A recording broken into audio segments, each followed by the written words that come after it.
Pernahkah kamu melihat seorang petani sederhana, bajunya lusuh, sandalnya sudah tipis, tapi entah kenapa hidupnya terasa lebih tenang dibanding orang yang kerja kantoran dari pagi sampai malam? Dan lebih mengejutkan lagi, ada petani yang penghasilannya lebih besar daripada pemilik bisnis kecil di kota. Pertanyaannya, apa yang sebenarnya mereka lakukan? Karena kalau kita jujur, banyak orang masih berpikir bahwa bertani itu identik dengan kerja berat, hasil sedikit, dan hidup pas-pasan. Padahal, data menunjukkan hal sebaliknya. Dalam beberapa tahun terakhir, nilai produk hortikultura naik lebih dari 12% per tahun, dan tren permintaan bahan segar harian terus meningkat karena pola makan masyarakat yang berubah. Artinya, peluang ada di depan mata, tapi tidak semua bisa menangkapnya. Masalahnya adalah, banyak lahan yang produktif, tapi tidak pernah diperlakukan sebagai aset lahan, hanya ditanam satu jenis. Panennya jarang, arus kasnya tidak stabil, dan akhirnya pemilik lahan menunggu uang datang. Padahal tanahnya bisa menghasilkan setiap hari, setiap minggu, bahkan setiap bulan, jika diatur dengan benar. Di sisi lain, ribuan petani masih terjebak pada pola kerja lama. Menanam sekali, berharap harga tinggi, lalu pasrah kalau harga anjlok. Itu sebabnya mereka merasa tidak pernah naik kelas. Jika dibiarkan, masalah ini bukan hanya soal uang yang hilang, tapi juga soal hilangnya waktu, tenaga, dan peluang besar yang sebenarnya bisa mengubah hidup mereka. Karena dalam dunia pertanian modern, yang kalah bukan yang tidak punya lahan, tapi yang tidak tahu cara mengoptimalkan lahan yang sudah dimilikinya. Dan disinilah inti pembahasan kita hari ini. Saya ingin mengajak kamu melihat cara baru memandang sebuah lahan. Bukan hanya sebagai tempat menanam, tapi sebagai mesin uang, yang mampu mengalirkan pemasukan harian, mingguan, dan bulanan secara bersamaan. Tapi tentu saja, itu tidak terjadi begitu saja. Ada strategi yang harus dipahami, dan ada kesalahan yang harus dihentikan, tapi ada cara untuk menghadapinya, dan itu yang akan kita bahas hari ini. Sebelum lanjut, bantu video ini tumbuh dengan klik like, share, dan tuliskan pendapat kamu di kolom komentar. Jangan lupa subscribe, agar kamu tidak ketinggalan pembahasan bernilai seperti ini. Kalau kita ingin memahami kenapa satu lahan bisa menghasilkan begitu besar, sementara lahan lain seperti tidak pernah cukup, kita harus jujur melihat akar masalahnya. Dan biasanya, penyebabnya bukan pada tanahnya, bukan pada cuacanya, bahkan seringkali bukan pada modalnya. Masalah utamanya ada pada cara mengelola lahan, atau lebih tepatnya, cara memandang lahan itu sendiri. Sebagian besar orang masih menggunakan pola lama, menanam satu jenis tanaman dalam satu periode, menunggu panen, lalu berharap harga sedang bagus. Secara teori terlihat sederhana. Tapi secara finansial, ini adalah model bisnis yang rapuh. Karena kamu hanya punya satu sumber pemasukan, kalau gagal, maka gagal semua. Kalau harga jatuh, pemasukan ikut jatuh. Kamu tidak punya penyangga arus kas. Faktanya, menurut tren konsumsi pangan domestik, kebutuhan bahan segar semakin bervariasi dan terjadi setiap hari pasar, butuh sayur harian, bumbu harian, daun-daunan, tanaman cepat panen, hingga komoditas bulanan. Tapi banyak petani hanya fokus pada panen musiman. Inilah akar masalah pertamanya, ketidaksesuaian antara pola produksi dan pola permintaan pasar. Akar masalah kedua adalah ketidaktahuan tentang arus kas pertanian. Banyak yang mengira pertanian hanya soal tanam, tunggu, panen. Padahal lahan kecil sekalipun bisa dirancang seperti bisnis jasa. Ada pemasukan harian, mingguan, bulanan. Misalnya, tanaman semingguan untuk arus kas cepat, tanaman bulanan untuk stabilitas, dan tanaman musiman untuk profit besar. Tapi mayoritas petani hanya mengenal pola tunggal yang diwariskan turun-temurun. Masalah ketiga, lahan tidak diperlakukan sebagai aset produktif. Aset yang baik harus terus berputar. Lahan yang bagus adalah lahan yang bekerja setiap hari. Tapi kenyataannya, banyak lahan dibiarkan kosong setelah panen. Tidak ada rotasi, tidak ada diversifikasi, tidak ada perencanaan. Seperti memiliki toko, tapi diisi barang hanya 3 bulan sekali. Akar masalah keempat, pola pikir yang salah tentang skala. Banyak orang percaya kalau mau untung besar harus punya lahan yang luas. Padahal, riset sederhana menunjukkan bahwa komoditas cepat panen dan tinggi permintaan justru lebih menguntungkan di lahan kecil yang dirawat intensif. Jadi, masalahnya bukan kurang luas, tapi kurang cerdas. Kelima, ada ketergantungan pada satu sumber pendapatan. Di dunia bisnis, ini adalah kesalahan fatal. Kalau kamu hanya punya satu arus pemasukan, kamu sedang berjudi. Di pertanian pun sama, hanya menanam satu tanaman berarti kamu sedang menempatkan nasibmu pada satu kartu. Dan itu bukan strategi orang yang ingin maju. Terakhir, ada satu akar masalah yang paling sering terjadi. Tidak adanya perencanaan jangka panjang dan jangka pendek secara bersamaan. Banyak yang hanya fokus pada panen terdekat, bukan arus kas berkelanjutan. Padahal, lahan yang benar adalah lahan yang punya jadwal. Kapan menghasilkan harian, kapan menghasilkan mingguan, kapan menghasilkan bulanan, semua akar masalah ini membuat lahan kehilangan potensinya. Bukan karena tanahnya miskin, tapi karena strateginya tidak tepat. Dan ini kabar baiknya, masalah ini sebenarnya bisa diselesaikan, asal kamu tahu cara kerjanya. Sebelum kita bicara tentang langkah-langkah praktis, kita perlu memahami dulu fondasi strategi yang membuat satu lahan bisa menjadi mesin uang harian, mingguan, dan bulanan. Karena tanpa memahami logikanya, semua teknik nantinya hanya akan terasa seperti daftar tugas, bukan strategi yang benar-benar masuk akal. Satu prinsip arus kas bertingkat, layered cash flow. Dalam dunia bisnis, perusahaan besar selalu punya lebih dari satu sumber pemasukan. Ada pemasukan cepat, ada yang mingguan, ada yang bulanan. Prinsip ini sebenarnya sama persis dalam pengelolaan lahan.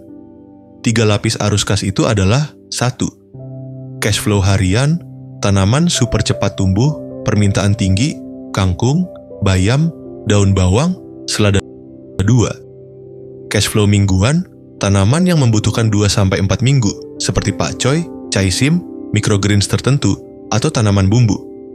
3. Cash flow bulanan, tanaman bernilai tinggi, cabai, tomat, jahe, sereh, atau tanaman aromatik.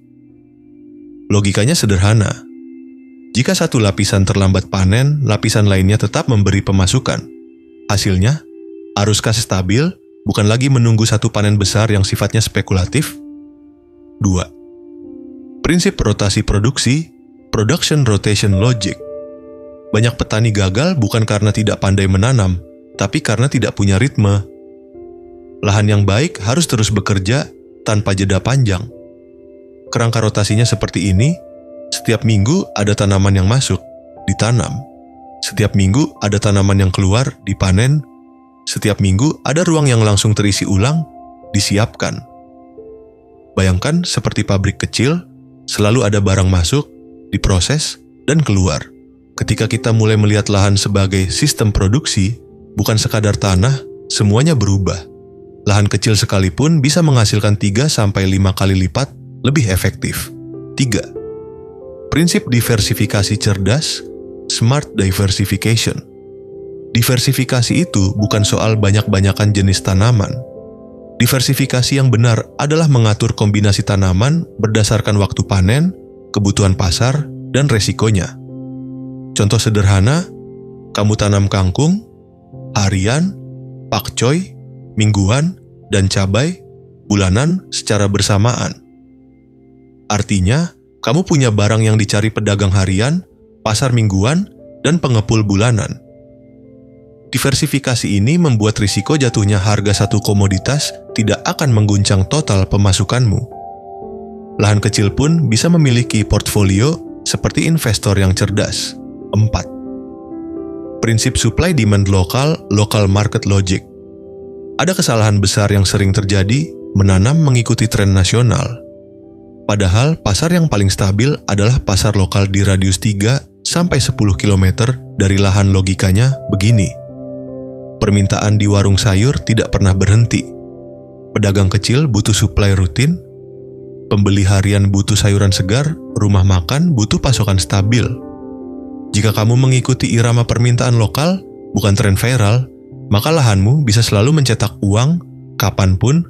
5. Prinsip pemadatan produksi, intensive productivity. Ini bukan tentang memperberat kerja, tapi tentang membuat setiap meter lahan bekerja maksimal. Contohnya, 1 bedengan untuk tanaman cepat panen, 1 bedengan untuk tanaman menengah, 1 bedengan untuk tanaman bernilai tinggi. Atau dalam satu petak kecil, kamu kombinasikan tanaman rendah dan tinggi, sehingga sinar matahari dan ruang tanah dipakai optimal. Pemadatan produksi bukan berarti berantakan, tapi terencana. 6. Prinsip siklus uang tanah, money soil cycle. Ini konsep yang jarang dibahas padahal sangat penting. Semakin cepat uang berputar, semakin besar keuntungan. Contoh logikanya, kangkung, 20 hari, panen, tanam ulang, 20 hari lagi cabai, 2-3 bulan panen berulang, stabil. Jika digabung, siklus keuangan kamu tidak pernah berhenti. Inilah yang membuat satu lahan kecil bisa menghasilkan seperti mesin. Semua prinsip ini membuat kita punya dasar berpikir yang kuat. Bukan sekadar menanam banyak, tapi merancang alur kerja lahan seperti bisnis profesional. Dan setelah kamu paham logikanya, kita masuk ke langkah-langkah praktisnya. Sekarang kita masuk ke bagian yang benar-benar bisa kamu terapkan mulai besok pagi. Karena sebuah lahan tidak akan berubah menjadi mesin uang hanya dengan teori, ia berubah ketika strateginya dijalankan dengan disiplin. Di segmen ini, kita akan memakai konsep yang tadi sudah kita pahami, lalu menerjemahkannya menjadi framework langkah demi langkah. Tujuannya jelas, 1 lahan, 3 arus kas, harian, mingguan, bulanan. Framework 3730.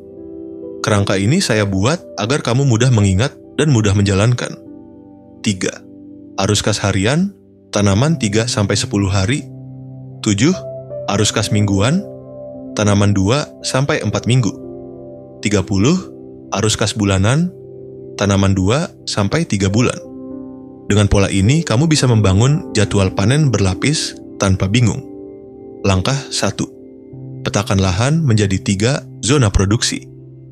Bukan luasnya yang penting, tapi pembagiannya. 1. Zona A, harian tanaman cepat panen, kangkung, bayam, microgreens, daun bawang mini. Panen berkali-kali dalam sebulan. Tugas zona ini menjamin pemasukan harian 2. Zona B, mingguan tanaman 2-4 minggu. Pakcoy, caisim, selada crispy, tanaman bumbu. Tugas zona ini memberi stabilitas mingguan, cocok untuk pasokan warung makan atau pedagang tetap. Zona C, bulanan tanaman bernilai tinggi, cabai, tomat, serai, jahe, kunyit, herbal aromatik. Tugasnya, pemasukan besar yang berulang. Dengan 3 zona ini, lahan bekerja seperti perusahaan kecil. Divisi harian, mingguan, dan bulanan berjalan bersamaan. Langkah 2, terapkan sistem tanam panen bergilir, ritme produksi. Ini kuncinya. Setiap minggu harus ada yang ditanam meski hanya sedikit. Setiap minggu harus ada yang dipanen meski kecil. Panen besar bulanan akan tetap datang sesuai siklusnya. Gunakan pola sederhana. Tanam 3 bedeng per minggu, panen 3 bedeng per minggu. Jika kamu menanam sedikit tetapi rutin, kamu akan panen banyak tetapi tidak kewalahan. Langkah 3, bangun model penjualan 2 arah. Banyak petani hanya menjual kepada pengepul, padahal ada 2 pasar yang harus kamu layani. 1. Pasar cepat, warung sayur, pedagang keliling, warteg, catering kecil. Mereka butuh suplai harian, mingguan, cocok untuk zona A dan B. 2. Pasar nilai tinggi, UMKM makanan, pemilik resto, pengepul khusus cabai, herbal, dan bumbu. Cocok untuk zona C dengan 2 jalur penjualan, arus kas jauh lebih stabil. Langkah 4. Gunakan sistem pencatatan sederhana. Cukup 3 kolom, tanam, tanggal. Perkiraan panen, hasil, dan pembeli. Data ini membuat lahan bekerja seperti bisnis. Jelas pola panennya, jelas hasilnya, jelas jalur uangnya. Tanpa catatan, kamu bekerja seperti menebak-nebak. Dengan catatan, kamu bekerja seperti pemilik aset. Langkah 5, optimalkan setiap sisi lahan. Seringkali pemasukan besar justru datang dari bagian lahan yang tidak dianggap penting. Contohnya, pinggir pagar bisa ditanam serai, sudut lahan bisa untuk jahe atau kunyit. Ruang sempit bisa untuk daun bawang. Rak vertikal kecil bisa untuk selada. Setiap meter yang kamu isi berarti satu arus uang tambahan. Contoh kasus singkat. Sebut saja Pak Darto, pemilik lahan 10 kali 15 meter. Dulu ia menanam cabai saja. Panennya besar, tapi uangnya datang hanya 2 bulan sekali. Ketika harga turun, seluruh pemasukan hilang dalam semalam. Setelah menerapkan framework 3730, ia tanam kangkung and bayam. Harian, selada and pakcoy. Mingguan, cabai and serai. Bulanan. Hasilnya, setiap hari ada uang masuk 20 sampai 50 ribu rupiah dari sayuran cepat. Setiap minggu ia kirim 20 sampai 30 ikat sayur ke warung. Setiap bulan ia panen cabai dan serai dengan nilai jutaan. Arus kasnya mengalir dari 3 arah sekaligus. Semua langkah ini akan bekerja, tapi hanya jika pola pikirnya disesuaikan. Karena strategi tanpa mindset yang tepat hanya akan menjadi pekerjaan. Sementara strategi plus mindset adalah mesin hasil. Namun strategi saja tidak cukup, karena hasil besar selalu dimulai dari pola pikir yang tepat. Pada titik ini, kamu sudah punya strategi dan langkah praktis. Tapi ada satu hal yang menentukan apakah semua itu akan menghasilkan atau tidak. Mindset kerja seorang pemilik aset bukan sekadar pekerja lahan, karena pada akhirnya pola pikir adalah fondasi yang menjaga semua sistem tetap berjalan bahkan ketika kondisi tidak sempurna. 1. Mindset, lahan adalah aset, bukan beban. Banyak pemilik lahan melihat tanah sebagai tempat menanam, pemilik aset melihatnya sebagai alat produksi. Perbedaan kecil, tapi dampaknya besar. Kalau kamu melihat lahan sebagai tempat kerja, kamu hanya fokus pada siang ini harus selesai apa. Tapi kalau kamu melihat lahan sebagai aset, fokusmu berubah menjadi bagaimana ini bisa terus menghasilkan tanpa berhenti. Mindset inilah yang membuat kamu disiplin menanam rutin, bukan musiman. 2. Mindset, proses kecil perias hasil besar. Orang yang gagal sering memaksakan hasil besar dalam sekali jalan. Orang yang berhasil fokus pada ritme kecil yang berulang. Pertanyaan reflektifnya begini, mana yang lebih penting, panen besar atau panen rutin? Yang membuat kamu punya uang stabil bukan hasil yang besar, tapi hasil yang konsisten. 3. Mindset, stabil. Lebih penting daripada spektakuler. Dalam pertanian, harga naik adalah bonus. Tapi strategi tidak boleh bergantung pada bonus. Makanya kita membangun mesin uang harian, mingguan, dan bulanan. Untuk memastikan stabilitas. Petani biasa berharap harga naik. Petani cerdas memastikan arus kas tetap jalan meski harga turun. Ini bukan soal optimisme atau pesimisme. Ini soal kontrol. 4. Mindset. Perencanaan mengalahkan keberuntungan. Banyak orang masih mengandalkan feeling dalam bertani, tanam apa yang kayaknya laku. Padahal pasar punya ritme yang bisa ditebak. Dengan perencanaan, kamu tahu kapan harus tanam, kamu tahu kapan akan panen, kamu tahu siapa yang akan membeli. Pertanyaannya sederhana. Jika kamu tidak tahu pembelinya, kenapa kamu menanamnya? Seorang pemilik aset tidak menunggu keberuntungan. Ia menciptakan kepastian. 5. Mindset, konsistensi mengalahkan kecepatan. Bukan siapa yang menanam paling cepat yang menang, tapi siapa yang tidak berhenti dalam 30, 60, 90 hari. Strategi pertanian berbasis arus kas ini tidak membutuhkan tenaga besar. Yang kamu butuhkan adalah kebiasaan kecil yang dilakukan terus-menerus. Karena sistem 3730 adalah permainan ritme, bukan permainan tenaga. 6. Mindset. Tenang dalam bertindak, rasional dalam mengambil keputusan. Saat tanaman mati, cuaca berubah, atau harga turun, jangan panik. Karena tujuan kita bukan membuat satu tanaman sukses, tapi membuat sistem yang tetap jalan apapun situasinya. Ketika kamu tenang, kamu bisa melihat mana langkah yang perlu diperbaiki. Ketika kamu rasional, kamu membuat keputusan berdasarkan data, bukan emosi. Mindset ini bukan untuk membuat pekerjaanmu lebih berat. Justru mindset ini membuat pekerjaanmu lebih ringan, lebih teratur, dan lebih terarah. Karena pada akhirnya, pertanian modern bukan tentang mengejar untung cepat, tapi tentang membangun sistem kecil yang stabil dan tahan lama. Kita rangkum semuanya di segmen terakhir. Sekarang kita sudah sampai di bagian terakhir, dan ini momen penting untuk mengikat semua pemahaman yang sudah kamu dapatkan. Karena strategi hanya akan terasa jelas ketika kamu bisa melihat gambaran besarnya. Mari kita rangkum menjadi 4 poin inti. 1. Lahan bukan sekadar tempat menanam, tapi mesin penghasil arus kas. Kita sudah membahas bagaimana satu lahan bisa memiliki 3 sumber pemasukan sekaligus, harian, mingguan, dan bulanan. Ketika kamu mulai melihat lahan bukan sebagai ruang fisik, tapi sebagai aset, pola kerjamu berubah total. Kamu mulai bertanya, bagaimana caranya lahan ini bisa bekerja setiap hari? Dan dari situ, pola produksi yang sehat mulai terbentuk.